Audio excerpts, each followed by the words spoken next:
Hi my lovely unique kids, I am Neha Priya here for you in this channel that is e-learning, easy learning. So before starting our chapter, I just want to question you that अगर आपको आपके किसी subject में किसी विषय में कोई problem है तो आप किस टीचर्स के पास जाएंगे या किसके पास जाएंगे। ऑब्वियसली आप घर मम्मी पापा अगर सॉल्व कर पाए तो ठीक है, नहीं तो बेटर यही होगा कि आप उस किसी स्पेसिफिक सब्जेक्ट को, जैसे केमिस्ट्री में प्रॉब्लम है तो आप केमिस्ट्री टीचर के पास जाएंगे, मैथ्स में प्रॉब्लम है तो मैथ्स वाले टीचर के पास जाएंगे। उसी तरह मान लो आपको तबीयत आपकी खराब है और कोई आपसे कहता है कि ठीक है मेरे पास आ जाओ, मैं आपकी तबीयत ठीक कर दूंगा, तो आप ऐसे ही तो नहीं चले जाओगे। ऑब्वियसली आप कोई स्पेसिफिक डिग्री, कोई प्रोफेशनल डॉक्टर के पास जाओगे जिसके पास आपको ट्रस्ट होगी, हाँ ये मेरा इलाज कर देगा और मैं ठीक हो जाऊंगा। ठीक है। और थर्ड क्वेश्चन वैसे ही आता है, आपका दोस्त है एक जो हमेशा बीमार रहता है, कभी सर्दी कभी खांसी, वो ऑलवेज परेशान है उससे, और एक दोस्त है वो भला चंगा हंसता कट्टा एकदम अच्छा है खेल कूद में पढ़ाई में, तो दोनों में से आप किसको चूज करोगे। ऑब्वियसली आप हेल्दियर वन को चूज करोगे जो मेंटली एंड फिजिकली साउंड हो। क्यों? क्योंकि ऑब्वियसली है कि हर वो लोग जो एजुकेटेड है, जिनके पास स्किल है, जो हेल्दी है, अक्सर हम उन्हें ही पसंद करते हो। और पसंद क्यों करते हैं?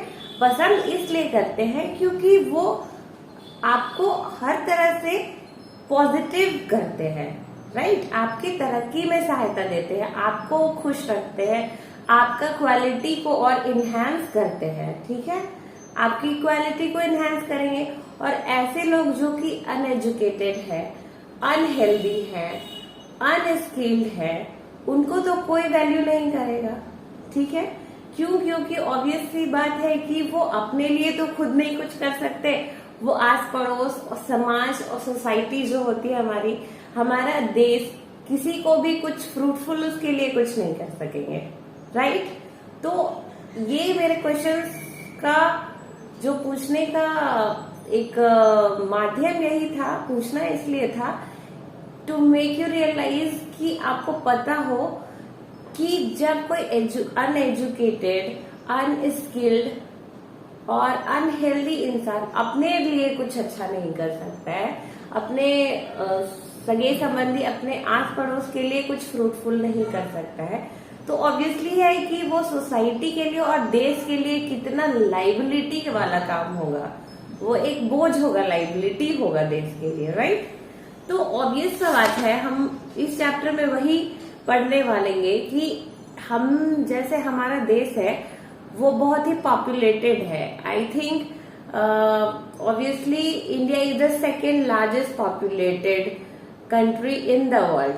तो पॉपुलेशन एक बहुत बड़ा लाइबिलिटी हो जाता है। हम लोग हमेशा नेगेटिवली देखते हैं कि ओके ठीक है, इतना लार्ज पॉपुलेशन है, इसके चलते बहुत सारे प्रॉब्लम्स होते हैं। Unemployment one of the major factor है, हेल्थ इश्यूज भी है, हर किसी को खाना नहीं मिल पा रहा है, तो बहुत सारा नेगेटिव फैक्टर जो होता है वो हाईलाइटेड रहता है पॉपुलेशन को लेकर। लेकिन अगर यही पॉपुलेशन, उसको अगर हम एक एसेट के रूप में देखें, उसको एक एसेट बनाने की कोशिश करें, अब लोगों को संपत्ति एसेट कैसे बनाया जा सकता है? तो ऑब्वियसली एसेट उसको अगर हम प्रॉपर एजुकेशन देते हैं, प्रॉपर उसको हेल्थ केयर देते हैं, उसको स्किल देते हैं, स्किल यानी कला, किसी भी क्षेत्र में उसको परफेक्शनिस्ट देते हैं, प्रोफेशनली उसको हम स्किल करने का कोशिश करते हैं, तो ऑब्वियसली है कि पॉपुलेशन का क्वालिटी इंक्रीज होगा। और पॉपुलेशन अगर अधिक भी हो,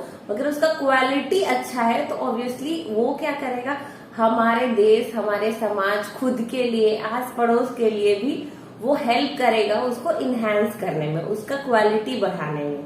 अपना तो लाइवलीहुड उसका बहुत अच्छा रहेगा, साथ साथ वो और किसी को भी, सबको हेल्प कर सकता है। Got it.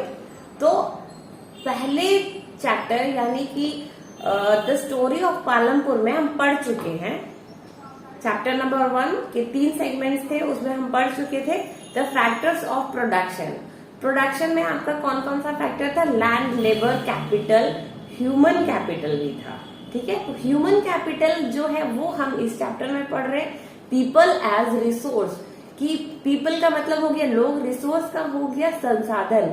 तो हम पीपल यानी लोगों को एक एसेट, संसाधन कैसे बना सकते हैं वो हम आज पढ़ेंगे और जानेंगे कि कैसे उनको एक क्वालिटी एजुकेशन देके, क्वालिटी स्किल देके, क्वालिटी हेल्थ देके, अच्छा हेल्थ देकर आप कैसे उसको एक एसेट यानी संपत्ति बना सकते हो और इसका क्या रिजल्ट होता है, कैसे ये एक कंट्री के जीडीपी में, ग्रॉस डोमेस्टिक प्रोडक्ट में, जीएनपी यानी ग्रॉस नेशनल प्रोडक्ट में आपको योगदान देती है, आपको कंट्रीब्यूट करती है।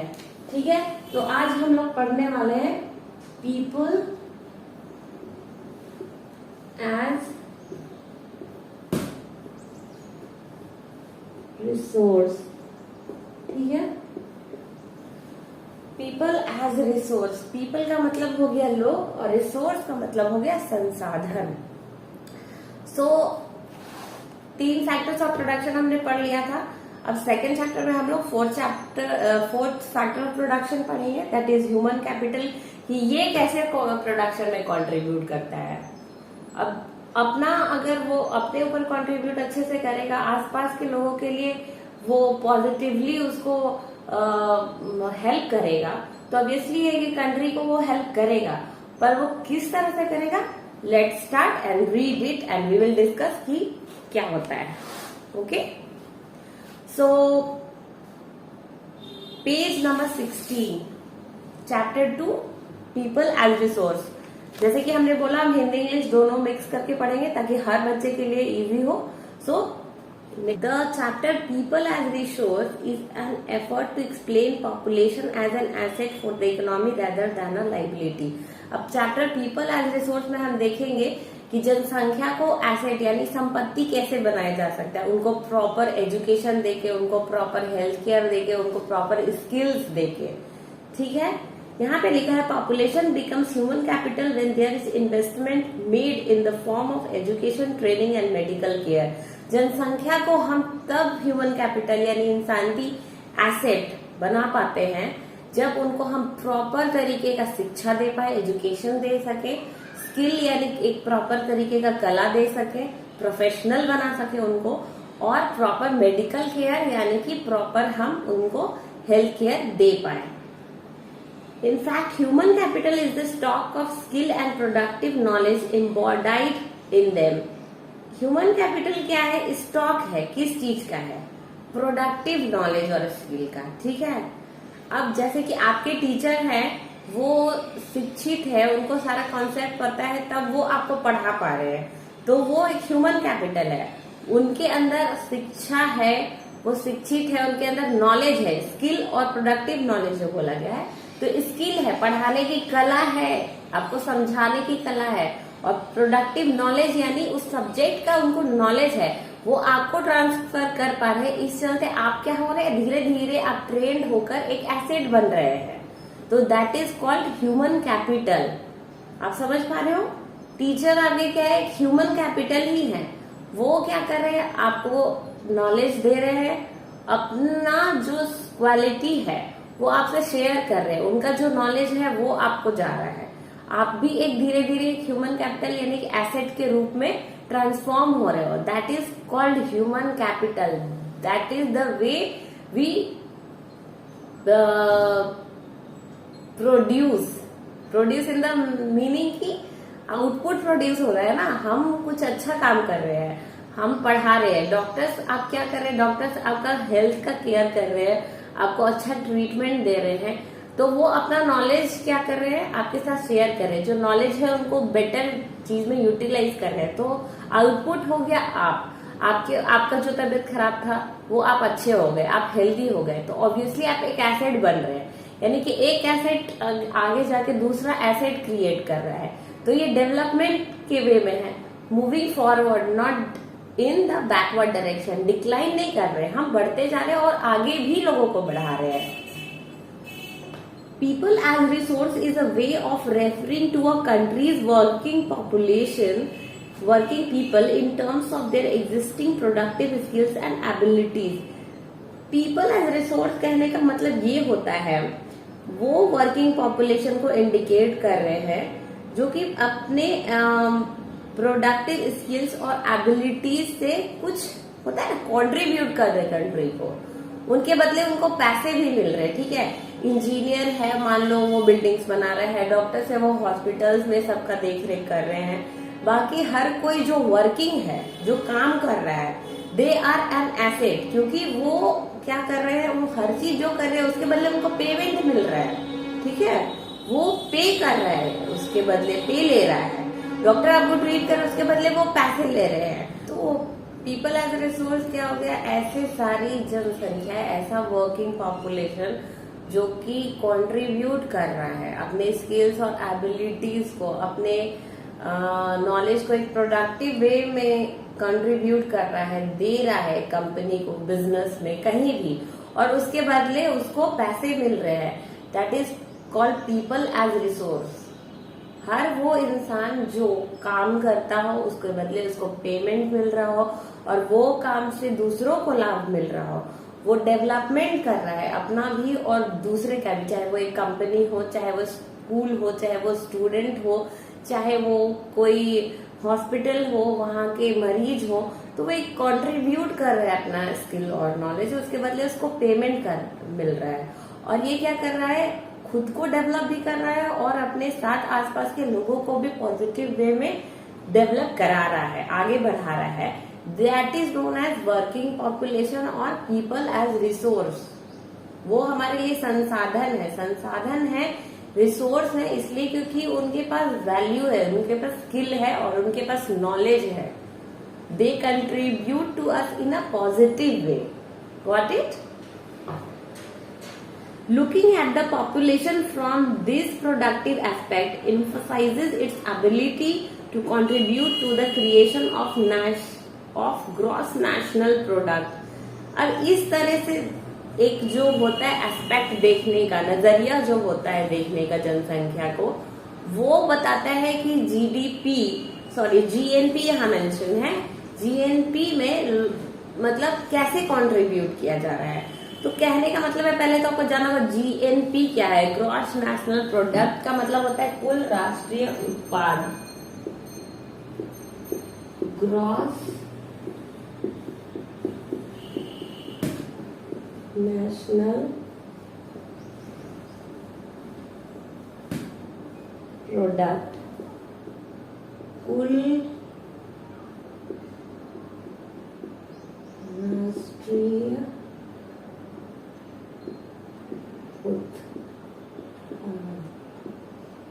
ये कुल राष्ट्रीय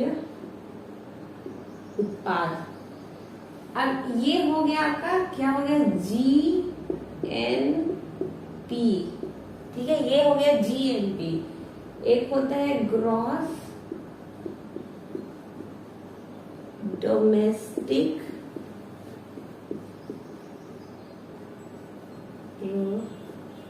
प्रोडक्ट। ग्रॉस डोमेस्टिक प्रोडक्ट मतलब जीडीपी।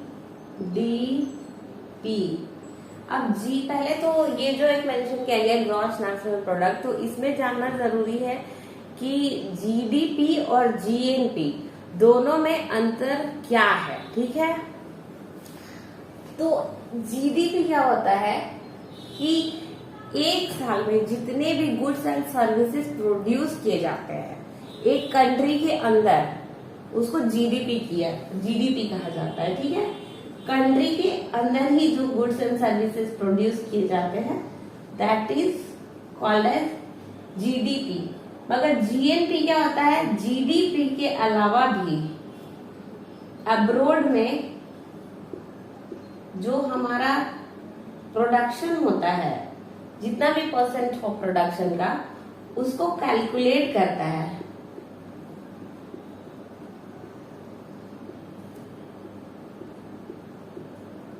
प्रोडक्शन इन अब्रोड मतलब हो गया बाहरी देशों में, ओवरसीज।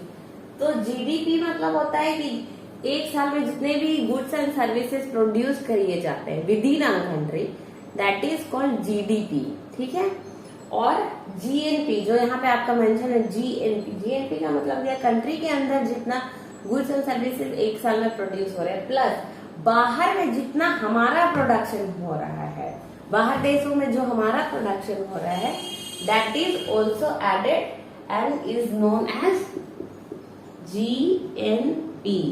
यानी हमारे देश का प्रोडक्शन प्लस अब्रोड यानी बाहरी विदेशों में जितना हम प्रोड्यूस कर पा रहे हैं, उन दोनों का जब हम ऐड कर देते हैं तब हमारा जीएनपी निकलता है। ये वही कहा गया है, looking at the population from this productive aspect emphasizes its ability to contribute to the creation of gross national product. यानी कि अगर हमारा पॉपुलेशन मान लो क्वालिटी उसका जब इंक्रीज करता है तो सिर्फ हमारा जीडीपी नहीं बढ़ता है, बाहर से हमारा जीएनपी भी बढ़ता है, क्योंकि जब जीडीपी बढ़ेगा तो ऑब्वियसली जीएनपी भी बढ़ेगा।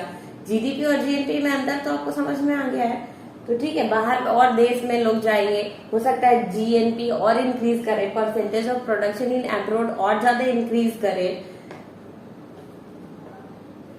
Like other resources population is also a resource. बाकी संसाधनों के जैसा पॉपुलेशन यानी जनसंख्या भी एक रिसोर्स ही है, a human resource. This is the positive side of a large population that is often overlooked when we look only at the negative side. अब ये एक पॉजिटिव साइड भी है हमारी जनसंख्या का, जो कि ऑफन यानी कि अधिकतर क्या होता है, हम उसको ओवरलुक यानी अनदेखा कर देते हैं। हम सोचते हैं वो गॉड इतना पॉपुलेटेड है तो ऑब्वियसली यहाँ तो दिक्कत होनी ही है, कि डेवलपमेंट तो होगा, हो नहीं सकता। लेकिन ये भी हो सकता है ना कि अगर हम ज्यादा पॉपुलेशन है और उनको हम अच्छा क्वालिटी एजुकेशन देकर, मेडिकल और सारे स्किल देकर, उसका सोचो कितना ज्यादा हो सकता है। Second largest population in the world है, अगर हम अपना पॉपुलेशन को एक क्वालिटी ऑफ एजुकेशन, स्किल और मेडिकल केयर देके अगर इनहेंस करें तो ऑब्वियसली है कि हमारा आउटपुट भी कितना ज्यादा इनहेंस होगा, कितना ज्यादा अच्छी तरह से वो कंट्रीब्यूट कर पाएंगे और उससे हमारा जीएनपी भी कितना ज्यादा इंक्रीज कर सकता है। That is a very positive aspect of our population, जो कि हम लोग हमेशा अनदेखी कर देते हैं, ठीक है। बट अभी इस चैप्टर में वही बताया जा रहा है कि हमको कैसे इस पे ध्यान देना है कि और किस तरह से ये हमारे देश को कंट्रीब्यूट कर सकते हैं, हमारी सोसाइटी को इनहेंस कर सकते हैं, डेवलप कर सकते हैं। when the existing human resource is further developed by becoming more educated and healthy, we call it human capital formation. Capital formation यानी कि जब हम existing human resource को एजुकेशन और हेल्थ यानी एजुकेशन देते हैं, अच्छी शिक्षा देते हैं, अच्छा खाना पीना, ट्रीटमेंट, हेल्थ केयर प्रोवाइड करते हैं, तो ऑब्वियसली हम क्या कर रहे हैं, उसका ह्यूमन कैपिटल को बना रहे हैं।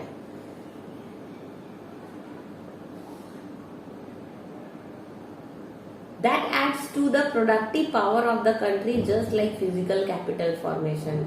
और ये क्या करती है, जब ह्यूमन कैपिटल फॉर्मेशन हम अच्छा डेवलप करते हैं, उसको अच्छे से बनाते हैं, तो ये हमको उसी तरह फ्रूटफुल होती है और बकायदा उससे ज्यादा फ्रूटफुल होती है फिजिकल कैपिटल फॉर्मेशन जिस तरह से हम करते हैं उसकी तरह से ही बिल्कुल। Investment in human capital through education, training, medical care yields a return just like investment in physical capital. अब फिजिकल कैपिटल क्या हो गया था हम लोग का, anything that can be touched and felt is called physical, ठीक है। फिजिकल कैपिटल में हमारा फिक्स कैपिटल भी था और वर्किंग कैपिटल है ये, ठीक है। तो जिस तरह हम फिजिकल कैपिटल को इंक्रीज कर सकते हैं, वैसे हम ह्यूमन कैपिटल को भी इंक्रीज कर सकते हैं। This can be seen directly in the form of higher incomes earned because of higher productivity of the more educated or the better trained persons, as well as the higher productivity of healthier people. Obviously है कि इससे quality बढ़ेगा, लोगों का education मिलेगा तो opportunities उनको ज्यादा मिलेगी, उनका लाइफ स्टाइल और ज्यादा अच्छा होगा, उनकी अर्निंग्स में भी बढ़ोतरी होगी, हर तरह से वो इंक्रीमेंट ही होते जाएगा। वो जीएनपी इंक्रीज करेगा हमारे कंट्री का, वो भी हमारे कंट्री को मतलब पॉजिटिवली कंट्रीब्यूट करेंगे, उनको इंक्रीज करने में हेल्प करेंगे, वो अपना लाइवलीहुड इंक्रीज करके अपने स्टैंडर्ड ऑफ लिविंग को इंक्रीज करेंगे। ठीक है, तो ये हर तरह से फायदा ही फायदा होता है जब हम अपने संसाधन एज पॉपुलेशन उसको अच्छा क्वालिटी एजुकेशन और मेडिकल केयर देते हैं। India's green revolution is a dramatic example of how the input of greater knowledge in the form of improved production technologies can rapidly increase the productivity of the scarce land resources। ठीक है, green revolution से पता चल गया कि किस तरह से हमने सीड्स उगाए थे, फर्टिलाइजर्स, इंसेक्टिसाइड्स, पेस्टिसाइड्स सारे कुछ यूज करके, high yielding varieties of seeds use करके, इरिगेशन फैसिलिटीज यूज करके किस तरह से हमने प्रोडक्शन को बढ़ाया था, ये पिछले चैप्टर में हमने पढ़ा था। तो वो क्या था, ग्रीन रिवॉल्यूशन अगर आया तो किसी व्यक्ति के द्वारा आया। ठीक है, अब व्यक्ति के द्वारा कैसे आया, वो कहीं से नॉलेज गेन किया, उस पर रिसर्च किया होगा, उसने स्किल्स डेवलप किए। अपने स्किल्स कैसे डेवलप होते हैं, उनको निखारा जाता है स्किल्स को, तो वो डेवलप हुआ, तभी वो क्या किया ना, ग्रीन रिवॉल्यूशन लाया। जो भी इंसान ग्रीन रिवॉल्यूशन लाया हो वो नॉलेज गेन किया, पढ़ा लिखा, अपने ऊपर ध्यान दिया, तब तो उसको पता चला ठीक है ये करने से हमको इस तरह से फायदा होगा, और ये चीज फिर वो नॉलेज हर किसी के साथ गेन किया। तो इससे क्या हुआ, पूरी कंट्री को फायदा हो रहा है, पूरे देश को फायदा हो रहा है, देश के बाहर भी सबको फायदा हो रहा है जिसको ये नॉलेज मिल रहा है। ठीक है, तो ये होता है ह्यूमन कैपिटल का बेनिफिट। ठीक है, ग्रीन रिवॉल्यूशन भी एक एग्जांपल है। India's IT revolution is a striking instance of how the importance of human capital has come to acquire a higher position than that of material plant and machinery। अब material plant and machinery तो अलग बात है, उनको तो human को क्या होता है, चलाना पड़ता है। ठीक है, वो अपने आप तो चल नहीं सकते, लेकिन ह्यूमन अगर अपने आप को खुद से इनहेंस कर सकते हैं, दूसरों की मदद से ही इनहेंस कर सकते हैं, जैसे आईटी रिवॉल्यूशन। अब आईटी रिवॉल्यूशन क्या होता है, आईटी मतलब होता है इंफॉर्मेशन टेक्नोलॉजी। जो आप शॉपिंग आजकल ऑनलाइन शॉपिंग कर रहे हो हर जगह से, इंटरनेट का जो जमाना है वो क्या है, आईटी रिवॉल्यूशन है। पूरा दुनिया क्या हो गया, स्मॉल ग्लोबल विलेज हो चुका है। वो कैसा होता है, वो बिकॉज ऑफ आईटी रिवॉल्यूशन। ठीक है, सॉफ्टवेयर हार्डवेयर सब कुछ जो निकला है, इन्वेंट हुआ है, वो किसके, वो इंसानी दिमाग से हुआ है। They gained knowledge, they acquired skill, they searched एक तरह की है।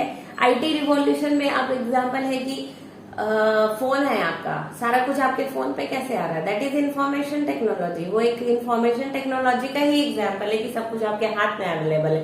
कहीं भी दूर इंसान है, आप उसे वीडियो कॉल कर ले रहे हो, ऑडियो कॉल कर रहे हो, that is an example of IT, that is information technology, right.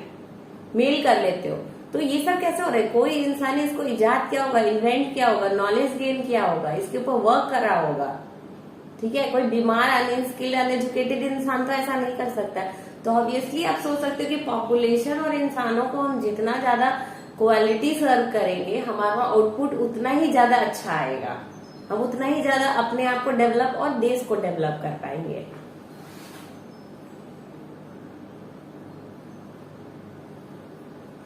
ठीक है, अब we will go to page number 17।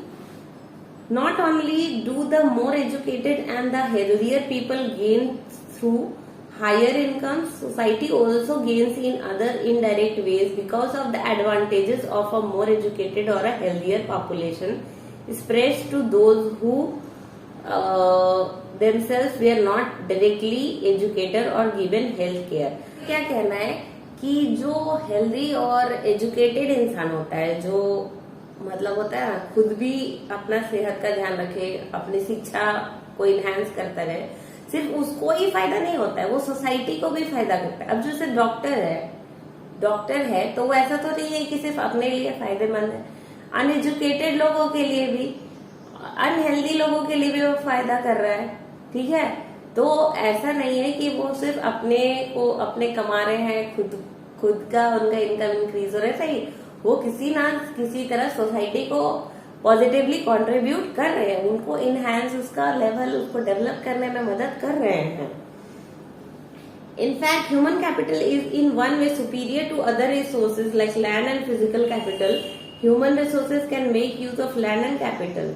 Land and capital cannot become useful on its own. ये कहा गया है जैसे कि obviously human capital अगर इनहेंस करता है और उसका क्वालिटी और इनहेंस करता है, तो बाकी अदर रिसोर्स का क्वालिटी तो ऑब्वियसली ह्यूमन ही इनहेंस करता है, तो वो और अच्छे से इंक्रीज होगा. वो लोग तो अपने आप इंक्रीज नहीं करते हैं, ठीक है, उसको ह्यूमन ही इंक्रीज करता है. तो ह्यूमन अगर और अच्छी तरीके से उसको यूज करेगा तो ऑब्वियसली उसका क्वालिटी और उसका जो कंट्रीब्यूशन होता है प्रोडक्शन में, ऑटोमेटिकली दैट विल एनहांस.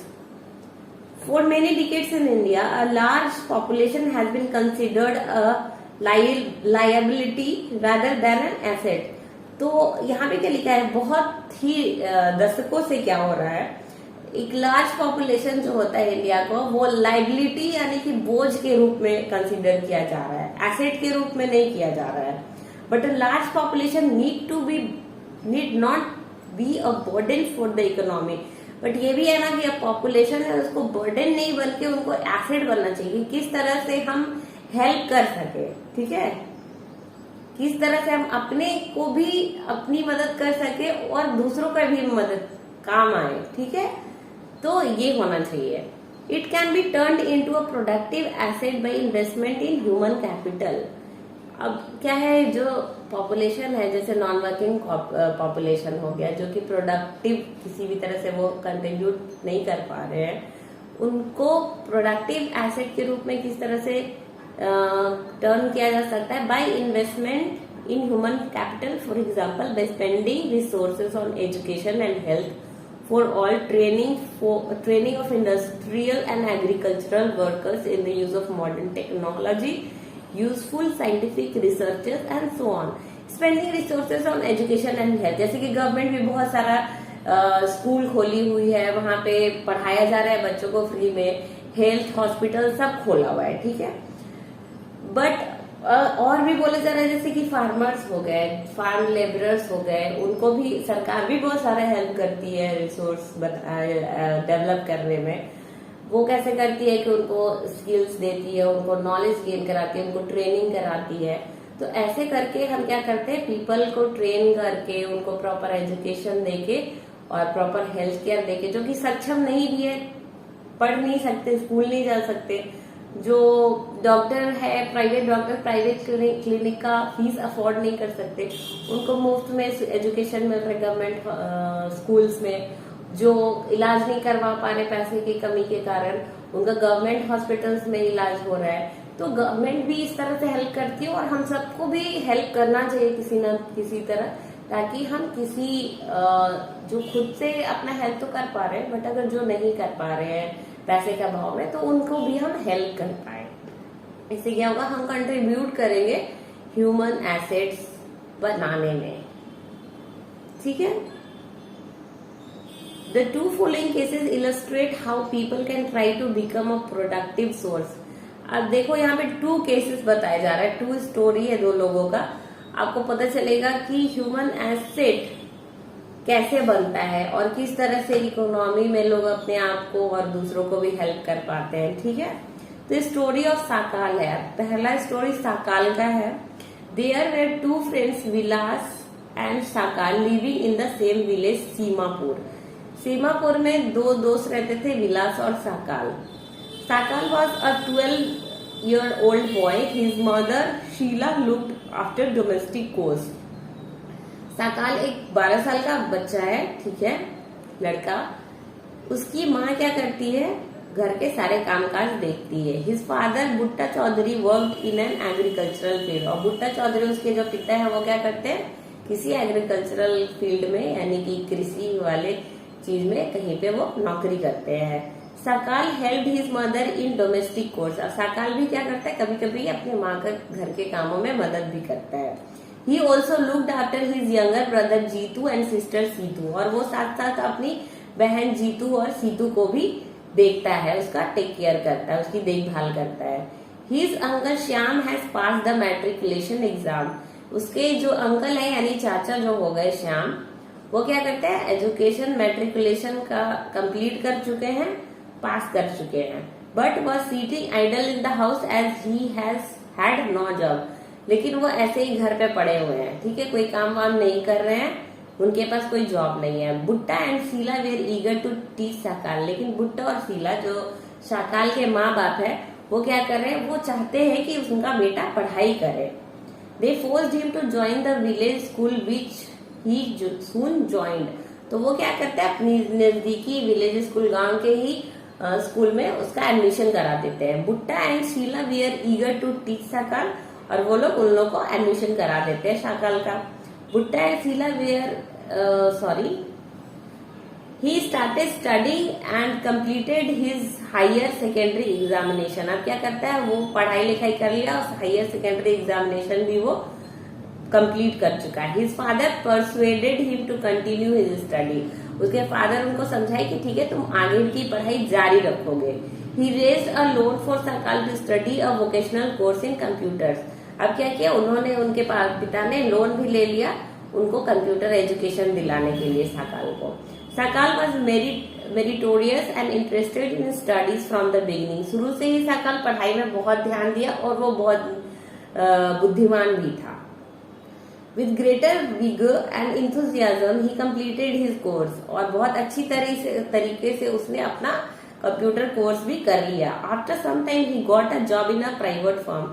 अब क्या किया, कंप्यूटर कोर्स करने के बाद जब उसका सारा एजुकेशन खत्म हो गया तो उसको एक प्राइवेट फर्म में जॉब भी मिल गई।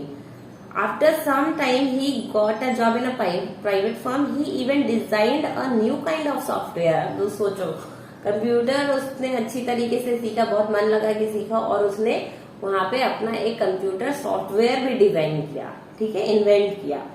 This software help him increase the sale of the firm. अब इस सॉफ्टवेयर के मदद से क्या हुआ, सेल जो हो गया फर्म का वो बढ़ने लगा।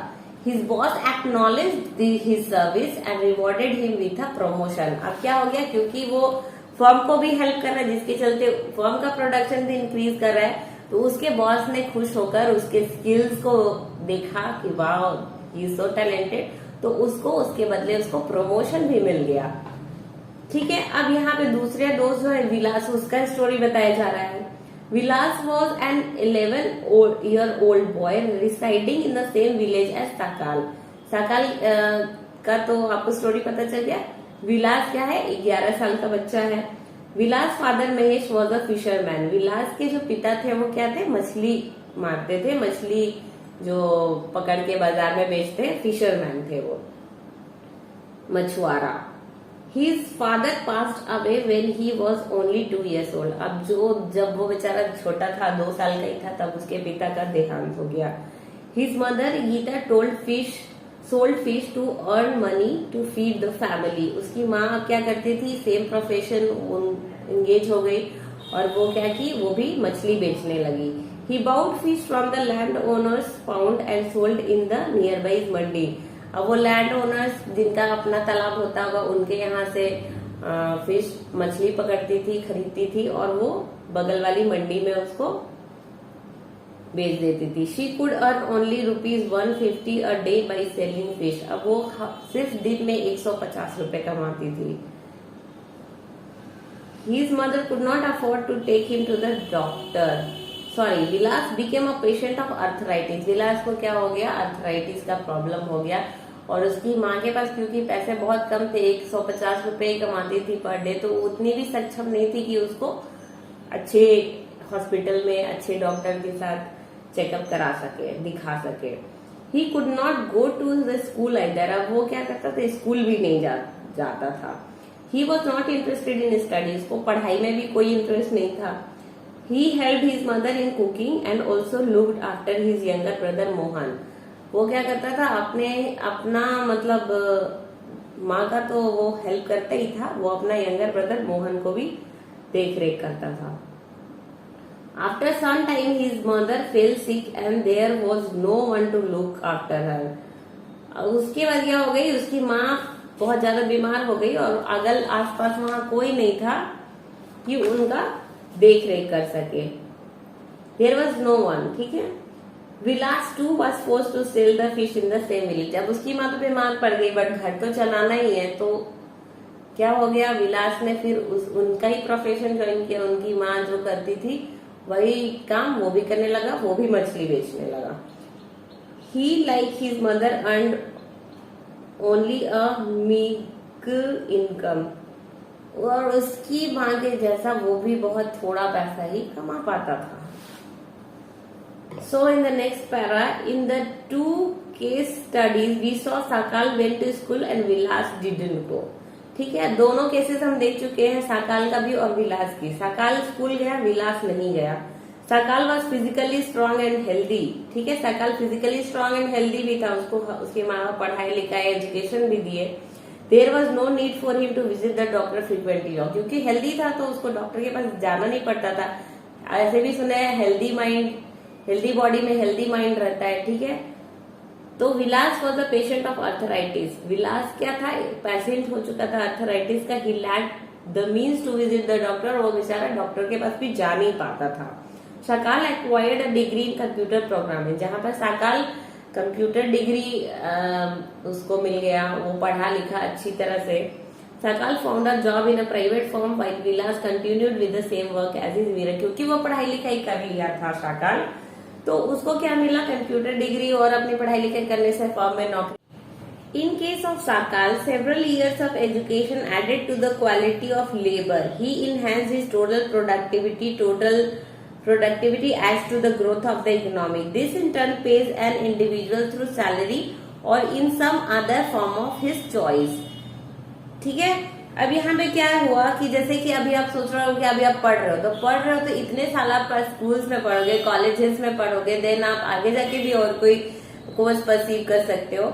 तो अब क्या करेगा, आपकी क्वालिटी में और इन्हेंसमेंट करेगा, जो कि आपको आगे जाके वो आपके लिए फ्रूटफुल होगा। मे बी आपके लिए एज पेमेंट, एज क्या बोलते हैं, एज ए सैलरी। साकाल क्या हुआ, खुद भी एजुकेशन मिला उसको, खुद भी उसका एजुकेशन से वो अपने आप को इनहेंस किया, उसको अच्छी सैलरी मिली, अच्छे फॉर्म्स मिले, और वो क्या किया, दूसरे के लिए भी वो एज अ पॉजिटिवली कॉन्ट्रीब्यूट कर रहा है। कैसे कॉन्ट्रीब्यूट कर रहा है, कंपनी है उसके चलते कंपनी का प्रोडक्शन इंक्रीज हुआ।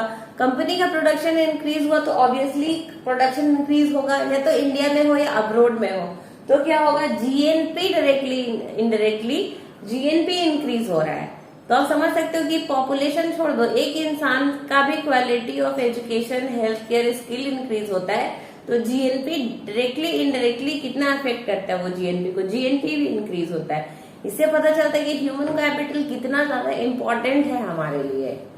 चारों फैक्टर्स जो होते हैं, land, labour, capital, human capital, उसमें ह्यूमन कैपिटल भी बाकी तीन फैक्टर्स को अफेक्ट करता है डायरेक्टली। जितना अच्छा ह्यूमन कैपिटल होगा, उसका क्वालिटी जितना अच्छा होगा, बाकी तीन फैक्टर्स है उसको हम और अच्छे से डेवलप कर सकते हैं। और इकोनॉमिकली अगर देखा जाए तो क्या होगा, कंट्री का डेवलपमेंट, जीएनपी का डेवलपमेंट और ज्यादा इंक्रीज करेगा, वो जीएनपी हमारी और ज्यादा इंक्रीज करेगी, जीडीपी इंक्रीज करेगी, प्रोडक्शन अब्रॉड इंक्रीज करेगा, जीएनपी ऑब्वियसली हमारा इंक्रीज कर जाएगा। तो हर तरह से हम सिर्फ अपने आप को ही नहीं डेवलप करते, हम सोसाइटी को भी डेवलप करते हैं और हम कंट्री को भी डेवलप करते हैं। In case of Vishal, there could not be any education or health care in the early part of his life. He spent his life selling fish like his mother. Henceforth, he draws the same salary of unskilled laborer as his mother. अब क्योंकि वो क्या किया, विलास ने अपनी पढ़ाई भी नहीं की, वो सेम प्रोफेशन, यानी उसकी माँ जो काम करती थी, उसके पिता जो काम करते थे, वही सेम उसने कंटिन्यू किया। उससे क्या हो रहा है, उसके लाइफ में भी कोई चेंजेस नहीं आ रहा है, उसका स्टैंडर्ड ऑफ लिविंग में भी कोई चेंजेस नहीं आ रहा है, क्योंकि उसका इनकम भी चेंज नहीं हो रहा है, उसका सर्कल भी चेंज नहीं हो रहा है। ठीक है, तो this is the difference between education, skills and education and uneducated इंसान, skill and unskilled person. And obviously अगर आपका हेल्थ अच्छा नहीं रहेगा तो हेल्दी और अनहेल्दी इंसान, सबसे बड़ा एसेट तो हेल्थ ही माना गया, health is wealth. Investment in human resource via education and medical care can give high rates of return in future. Investment क्या होता है एजुकेशन और हेल्थ केयर में अभी अगर हम कर रहे हैं वो लॉन्ग रन में हमको हेल्प करेगा। जैसे आप अभी पढ़ाई करो, इतने साल आप पढ़ाई करोगे, आपके माँ बाप आपका हेल्थ के अच्छे से ख्याल रख रहे, तो वो आगे जाके के लिए जाके आपके लिए फ्रूटफुल हो जाएगा। ठीक है, कैसे होगा ये आपने स्टोरी देख ली है साकल की, आपने एग्जाम्पल देख लिया है। This investment on people is the same as investment in the land and capital. अब लैंड एंड कैपिटल में जैसे हम इन्वेस्ट करते हैं उसी तरह हमको ह्यूमन कैपिटल में भी इन्वेस्ट करना है। A child too with investment made on her education and health can yield a higher return in future in the form of higher earnings and greater contribution to the society. Obviously, you know, a child too यानी कि एक बच्चा जो है इसको शुरू से अगर हम अच्छा हेल्दी इन्वायरमेंट देते हैं, अच्छा है उसके हेल्थ पे ध्यान देते हैं, एजुकेशन पे ध्यान देते हैं, स्किल्स पे ध्यान देते हैं, उसको इनहेंस कर रहे हैं, तो ऑब्वियसली आगे जाके वो अपने लिए तो एक अच्छा सैलरी उसको मिलेगा ही, अपने लिए एक अच्छा जॉब वो करेगा ही, बाकी वो हर तरह से कंट्री को सोसाइटी को भी एक होता है कंट्रीब्यूट करने वाला है, उसको डेवलपमेंट की तरफ ले जाएगा। 10. Educated parents are found to invest more heavily on their education of their child. This is because they have realized the importance of education for themselves. They are also conscious of proper nutrition and hygiene. They accordingly look after their children's need for education and school and good health. A virtuous cycle is thus created in this case. अब क्या यहाँ पे लिखा है कि educated जो parents होते हैं, माँ बाप होते हैं, उनमें भी देखा जाता है कि वो बहुत ज्यादा मतलब इन्वेस्ट करते हैं बच्चों के एजुकेशन पे, क्योंकि उनको पता होता है कि इम्पोर्टेंस ऑफ एजुकेशन क्या होता है, स्किल्स पे इन्वेस्ट करने का रिजल्ट क्या होता है, दे नो अबाउट इट। सो वो अपने बच्चों पे भी इन्वेस्ट करते हैं, बाकी कटौती कर दे, वो अपने खाने पीने अपने रहन सहन पे कटौती कर दे, बाकी चीजों पे अगर वो कटौती कर दे, खेलना मस्ती करना जो भी है, बट एजुकेशन पे वो ऑलवेज ध्यान देते हैं, वो एज अ प्रायोरिटी उसको लेकर चलते हैं, उससे कोई कॉम्प्रोमाइज नहीं करते। वे स्कूल भी बहुत अच्छे से चुनते हैं कि हाँ ये अच्छे से अच्छे स्कूल में जाए जहां पे उसको अच्छे से अच्छी शिक्षा मिलती है, क्वालिटी ऑफ एजुकेशन मिले। तो ये क्या होता है, और जब बच्चा पढ़ता है वो जब माँ बाप बनता है तो वो भी अपने बच्चे को ऑब्वियसली शिक्षित बनाएगा, अच्छी जगह उसको इन्वेस्ट करेगा, अच्छे स्कूल में इन्वेस्ट करेगा, ताकि वो आगे जाके उसके लिए फ्रूटफुल बने। तो एजुकेटेड पेरेंट्स होगा वो एजुकेशन पे ध्यान देंगे। इन कॉन्ट्रास्ट यहाँ पे जैसा लिखा है कि जो होता है, जो पेरेंट्स होते हैं वो जो अनएजुकेटेड होते हैं, जिनको हाइजीन का इम्पोर्टेंस समझ में नहीं आता, एजुकेशन का समझ में नहीं आता, वो अपने बच्चे को वैसे ही माहौल दे देते हैं, क्योंकि उनको पता ही नहीं कि एजुकेशन का वैल्यू क्या है, उनको पढ़ा लिखा के क्या फायदा होने वाला है। तो वैसे ही साइकिल फिर चलता रहता है, वो उसका बच्चा अनएजुकेटेड रह जाता है, वो अपने बच्चे को फिर अनएजुकेटेड कर देता है। But there are exception. तो बहुत सारे पेरेंट्स ऐसे होते हैं जो अशिक्षित हैं, लेकिन उनको पता है ठीक है वो फाइनेंशियली किसी प्रॉब्लम के कारण, अपने घर के फैमिली प्रॉब्लम के कारण नहीं पढ़ पाए, बट उनको पता है, उनको एहसास है कि what is the importance of education and they want their child to be educated, to go in a good school. तो वो अपने पेरेंट्स को वेरी गुड, तो वो अपने चिल्ड्रन को अच्छे एजुकेशन वाले माहौल में भेजना चाहते हैं, स्कूल्स में भेजना चाहते हैं, उनके एजुकेशन में इन्वेस्ट करते हैं, बी अनएजुकेटेड।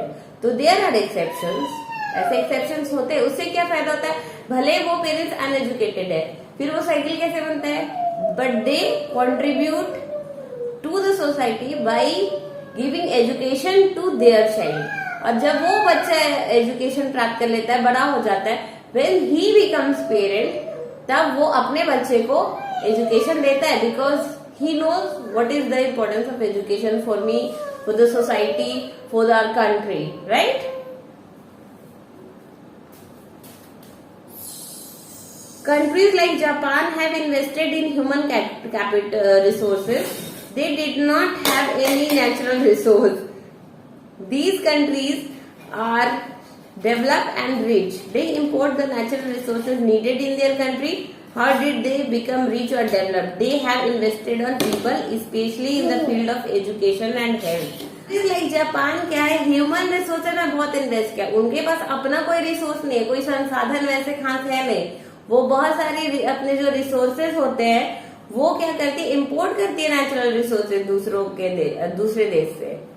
तो अब इतना ज्यादा डेवलप कैसे है? डेवलप इसलिए क्योंकि उसने ह्यूमन कैपिटल पे इन्वेस्ट किया है. अब ह्यूमन कैपिटल है, उसको पता है कि नेचुरल रिसोर्सेज ठीक है मेरे यहाँ नहीं है, दूसरे के यहाँ से हम इम्पोर्ट कर रहे हैं, दूसरे देशों से इम्पोर्ट कर रहे हैं, बट उनका बेटर यूटिलाइजेशन कैसे करना है, कितना इम्पोर्ट करना है, कैसे अपने आप को डेवलप करना है. These people have made efficient use of other resources like land and capital. As I told you, efficiency and the technology evolved by people have made these countries rich and developed. Efficiency and the technology. अब वो जो efficiency और technology है people में, human capital, right? वो क्या किए उन वैसे देशों को जहाँ नेचुरल रिसोर्सेज की भी स्कैसिटी है, वैसे देश भी आज डेवलप्ड है just because they are good in human capital, they have quality of human capital. So human capital का क्या इम्पोर्टेंस है, एग्जाम्पल भी देख लिए आप कि एजुकेटेड, अनएजुकेटेड, अनस्किल्ड, स्किल्ड का लाइफ आगे जाके किस तरह अफेक्ट करता है खुद को, इकोनॉमी को, हर तरह से. तो अभी हम यहाँ पे एंड करेंगे ये वाला चैप्टर यहीं पे. आगे हम कंटिन्यू करेंगे हमारे नेक्स्ट सेगमेंट पे. हम सेगमेंट्स में पढ़ते हैं. चैप्टर 1 भी हमने 3 सेगमेंट्स में कंप्लीट किए थे. You can see my videos on YouTube there. Economic activities by men and women वो हम नेक्स्ट सेगमेंट में पढ़ेंगे. Just not to make the video so lengthy, right? So तब तक आप इसको समझो. अगर कोई डाउट है तो you can comment me below on the comment section. Okay, so bye, take care. We will continue next segment soon. Bye bye.